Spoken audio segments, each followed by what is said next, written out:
बिस्मिल्लाहिर्रहमानिर्रहीम। अस्सलामुअलैकुम स्टूडेंट्स। तो आई होप आप सब खैरियत से होंगे। अल्लाह ताला हमेशा आप सबको अपनी हिफाजत में रखे। तो देखिए अल्हम्दुलिल्लाह हमने पीछे से सारा कंप्लीट कर लिया अपना काम सेक्शन 2 तक। इस वीडियो में हम सेक्शन 3 करेंगे जिसके अंदर फर्स्ट है कॉची इनइक्वालिटी थ्योरम। तो इस थ्योरम को हम प्रूफ करेंगे अपने इस वीडियो में। तो बहुत ही इजी थ्योरम है, हम इसका ईच एंड एवरी स्टेप बहुत अच्छे से कॉन्सेप्चुअली समझेंगे। तो देखें सबसे पहले इसकी स्टेटमेंट देख लेते हैं। क्या कहती है statement? Let f of z be analytic on a close contour C. Function analytic है इस close curve close contour C के लॉन्ग, और ये इक्वेशन ऑफ सर्कल दी हुई है। F of Z is bounded है, that is F of Z का mod less than equal to है एम। तो फिर प्रूफ करें कि एफ एन ऑफ ए का mod less than equal to है इस सारी टर्म के।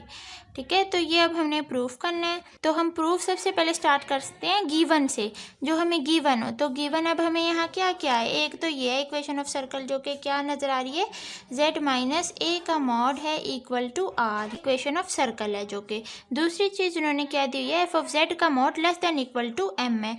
तो ये भी हम गिवन वाली चीज़ यहाँ लिख देते हैं, ये हमारी यूज़ होगी इस थ्योरम में, less than equal to M है। अब देखें इसका प्रूफ किस तरह करेंगे। उससे पहले यहाँ देखें इस पॉइंट ए पे फंक्शन को nth टाइम डिफ्रेंशिएट करना है, और ऐसा हम किस में करते थे, एक्सटेंशन ऑफ कॉची इंटीग्रल फॉर्मूले में करते थे।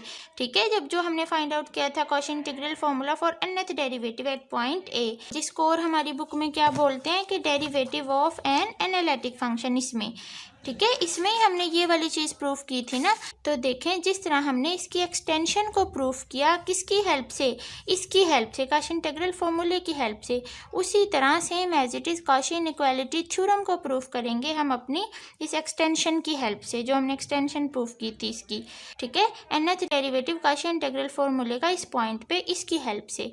तो देखें हमारे पास एफ एन ऑफ ए इसके इक्वल हमने प्रूफ किया था। अब इसमें देखें हमने क्या करना है, एफ एन ऑफ ए का मोड लेना है। तो इस पे हम दोनों साइड पे मोड ले लेंगे, take mod on both side. तो इस फंक्शन का हम मोड ले लेंगे, एफ एन ऑफ ए इसका mod is equal to N factorial by 2 pi iota integration C कब के about F of Z function का z माइनस ए की पावर n+1 और dz। तो इसका हमने दोनों साइड पे मोड ले लिया। अब यहाँ से हम जानते हैं मोड की प्रॉपर्टी है कि z1 डॉट z2 का मोड इक्वल टू होता है z1 का मोड के और इंटू z2 के मोड के। मतलब दो टर्म्स के प्रोडक्ट का मोड इक्वल टू होता है इंडिविजुअली मोड के प्रोडक्ट के इक्वल। इसी तरह हम देखते हैं कि ये आगे हमारी यूज़ होगी z1 बाय z2 है ना, इसका ओवरऑल अगर मोड हो तो इन पे सेपरेटली ऊपर नीचे अप्लाई हो सकता है मोड, z1 मोड और z2 इस तरह से। तो ये प्रॉपर्टी है मोड की। अब देखें इस इक्वेशन में हमारी ये वाला केस बन रहा है, दो टर्म्स मल्टीप्लाई हो रही हैं और उनका मोड है। देखें ये दो टर्म्स मल्टीप्लाई हो रही है ना, मैंने डॉट लगा दिया ये और ये, तो इन पे हम सेपरेटली अप्लाई कर देंगे। Mod N factorial over 2 pi iota, इसका मोड अलग आ जाएगा और मोड आ जाएगा integration F of Z by Z minus A की पावर n+1 और ये dz। तो ये आ गया। अब यहाँ देखें n फैक्टोरियल का मोड जो है रियल नंबर होता है, तो इसके मोड का तो कोई मतलब नहीं है, ये as it is n factorial आ जाएगा। नीचे जो 2 पाई है इसका मोड भी रियल, अब देखें 2 पाई भी रियल नंबर है तो इसका भी 2 पाई आ जाएगा। अयोटा का मोड क्या होगा तो वो हम फाइंड आउट कर लेते हैं। तो देखें ये अयोटा मोड, ये एक्चुअली में पता है क्या है, ये 0+1 अयोटा है हमारे पास, इसका मोड हमने लेना है। तो इसका मोड क्या आ जाएगा, स्क्वायर रूट रियल का स्क्वायर प्लस इमेजिनरी पार्ट का स्क्वायर। तो यहाँ से मेरे पास स्क्वायर रूट 1 इक्वल टू 1 आ जाएगा। एयोटा का मोड हमारे पास कितना आ गया, 1 आ गया, तो उसको हम यहाँ सब्स्टिट्यूट करेंगे। और इसमें देखें जब इंटीग्रेशन के अंदर ये मोड आएगा तभी हम सब पे अप्लाई कर सकते हैं बारी बारी। तो अब इंटीग्रेशन के अंदर किस तरह जाएगा इसका थोड़ा सा समझ लें। ये देखें मैं यहाँ नीचे लिख रही हूँ integration F of Z over Z minus A की पावर n+1 dz। ये मैंने पूरा फंक्शन ये उतारा है यहाँ, इसका मैं अंदर लेके जाऊँगी इंटीग्रेशन के अंदर मोड को। तो देखें ये इक्वल टू होगा इंटीग्रेशन जब अंदर फंक्शन पे मोड को अप्लाई करूँगी। ठीक है, F of Z by Z minus A की पावर n+1 और dz। तो ये मैंने इंटीग्रेशन के अंदर फंक्शन पे अप्लाई कर दिया मोड। जब भी इंटीग्रेशन के अंदर मोड अप्लाई करेंगे ना तो इक्वल टू का साइन नहीं आएगा, लेस देन इक्वल टू का साइन आएगा। ये देखें इनइक्वालिटी में हम जानते हैं कि Z1 प्लस Z2 का मॉड हम जानते हैं लेस देन इक्वल टू होता है Z1 के मॉड के प्लस Z2 के मॉड के इक्वल होता है। ये हम फर्स्ट 0 चैप्टर में पढ़ के आए हैं। इसी तरह अगर 3 हो Z1 plus Z2 plus Z3 तो इनका जो ओवरऑल मॉड है वो लेस देन इक्वल टू हो जाएगा इंडिविजुअली सबके मॉड के इक्वल। तो Z2 का मॉड प्लस Z3 का मॉड। इसी तरह अगर मैं इसको सिग्मा फॉर्मेट में लिखूँ तो किस तरह लिखूँगी summation sigma n equal to 1 से 3, क्योंकि 3 तक जा रहा है और z और ये बाहर इसका मोड, तो ये लेस देन इक्वल टू होगा सिग्मा n इक्वल टू 1 से 3 और z पे मोड लग जाएगा, जेड एन पे मोड लग जाएगा इसके इक्वल। ये बात आपको समझ आई है कि जब भी हम सिग्मा या इंटीग्रेशन के अंदर मोड को लेके जाते हैं तो लेस देन इक्वल टू का साइन आता है। तो अब हम इसको इधर पुट कर देंगे इसकी जगह पे, तो हमारे पास क्या आ जाएगा, ये एफ एन ऑफ ए, यहाँ से एफ एन ऑफ ए का mod is less than equal to आ जाएगा। इसमें भी देखें ऊपर नीचे मॉड हम अलग अप्लाई कर देंगे, तो एन फैक्टोरियल का मॉड ओवर 2 का मॉड, पाई का मॉड सेपरेटली सब पे अप्लाई कर रहे हैं और एयोटा का मॉड, और इसमें भी इंटीग्रेशन के अंदर चला जाएगा मॉड। तो इस तरह से हमारे पास ओवरऑल आ जाएगा F of Z over Z minus A की power N plus 1 D Z, ये डी जेड और ये मॉड। अब उसके बाद देखें एन फैक्टोरियल रियल नंबर है, इसके मॉड की कोई सेंस नहीं है, एन फैक्टोरियल ही आ जाएगा। 2 पाई भी रियल है तो ये 2 पाई आ जाएगा। योटा मॉड का हमने ऊपर फाइंड आउट किया 1 के इक्वल है तो वो 1 यहाँ पुट कर दिया। और उसके बाद इंटीग्रेशन, अब देखें ओवरऑल फंक्शन पे मोड है और हमने प्रॉपर्टी में यहाँ पढ़ा कि सेपरेटली सब पे अप्लाई कर सकते हैं मोड, तो इसमें ना फंक्शन पे सब पे अलग अलग मोड अप्लाई कर देंगे हम नेक्स्ट स्टेप में। ये z माइनस ए की पावर n प्लस 1 का मोड आ जाएगा और यहाँ डी जेड का मोड आ जाएगा। और ये लॉन्ग कंटूर सी है, ये क्लोज कर्व सी के लॉन्ग हम कर रहे हैं, ये सारा लगा दिया। अब देखें मोड की एक और प्रॉपर्टी है कि अगर इस तरह मोड हो ना तो वो पावर वाली टर्म के अंदर चला जाता है मोड, मतलब अब मोड यहाँ आ जाएगा। तो वही हम इस प्रॉपर्टी का यूज़ करते हुए नेक्स्ट लिख रहे हैं integral C f of Z का मोड, यहाँ से फंक्शन का मोड ऐसे ही, तो ये z माइनस ए ये मोड यहाँ आ जाएगा। अब ये भी मोड की प्रॉपर्टी है और ये डी जेड का मोड। अब देखें इसको हम नेक्स्ट किस तरह सॉल्व करें, और ये एफ एन ऑफ ए का मोड। तो अब इसको आगे सॉल्व करने के लिए हमें अपनी स्टेटमेंट में जो गिवन दिया हुआ था इनका यूज़ लेना पड़ेगा। तो हमें गिवन क्या क्या था, एक गिवन देखें हमारे पास क्या था, गिवन था हमारे पास z माइनस ए का जो मॉड है वो इक्वल टू आर है, फर्स्ट तो ये गिवन था। अब देखें ये कोई भी कॉम्प्लेक्स नंबर है z माइनस ए, तो किसी भी कॉम्प्लेक्स नंबर को हम आर ई की पावर योटा थीटा इस फॉर्मेट में तो लिख ही सकते हैं, आर जिसमें रेडियस है, ठीक है, मैग्नीट्यूड है ये। अब देखें उससे पहले इनको नाम दे दें, इसको इक्वेशन 1 का नाम देते हैं जिसमें हमने पुट किया था, आप यहाँ लिख सकते हैं पुट इक्वेशन 1, इसको इसमें पुट करो, और इसको हम नाम दे देते हैं अब इक्वेशन 2 का। तो अब देखें इस इक्वेशन 2 में हमने डी जेड का मोड भी फाइंड आउट करना है, तो वो किस तरह फाइंड आउट करेंगे, इसका डिफरेंशियल लेके।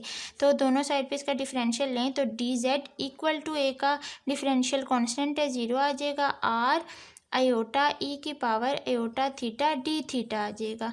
अब डी जेड भी हमें नहीं चाहिए, हमें चाहिए डी जेड का मॉड, तो इसका हम मॉड ले लेंगे। तो इसी स्टेप में देखें मैं मॉड भी अप्लाई कर देती हूँ।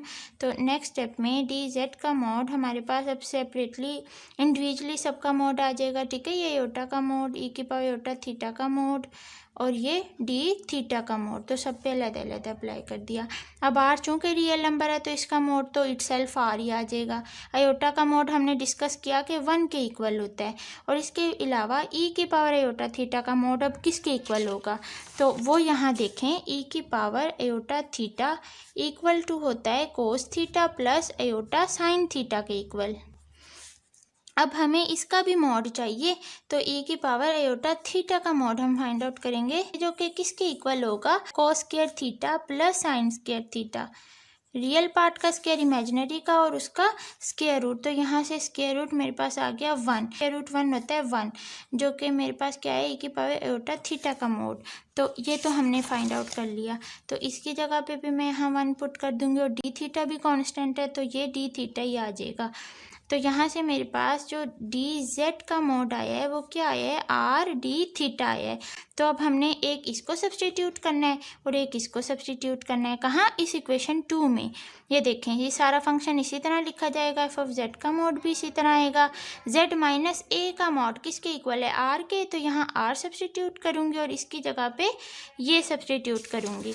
तो देखें क्या बनेगा, एफ एन ऑफ ए का mod is less than equal to N factorial by 2 pi. हमारे पास यही फंक्शन था ना, along contour C. F of Z का मॉड अभी मैं इसी तरह लिख रही हूँ, ओवर आर की पावर एन प्लस 1, ठीक है। और यहाँ आर डी थीटा। देखें यहाँ जो दूसरी चीज़ हमें गिवन थी ना, जो हमें अपने स्टेटमेंट में दूसरी चीज़ गिवन थी वो थी कि एफ ऑफ जेड का mod less than equal to है एम। यहाँ देखें, यहाँ मैंने लिखा भी है स्टार्ट में। तो अब हम इस एफ ऑफ जेड के मोड की जगह पे एम पुट कर देंगे। तो देखें, इसको मैं यहीं लिख रही हूँ, ये लेस देन इक्वल टू है, ये भी लेस देन इक्वल टू है। तो हमारे पास नेक्स्ट क्या बन जाएगा, एफ एन ऑफ ए का mod is less than equal to N factorial by 2 pi.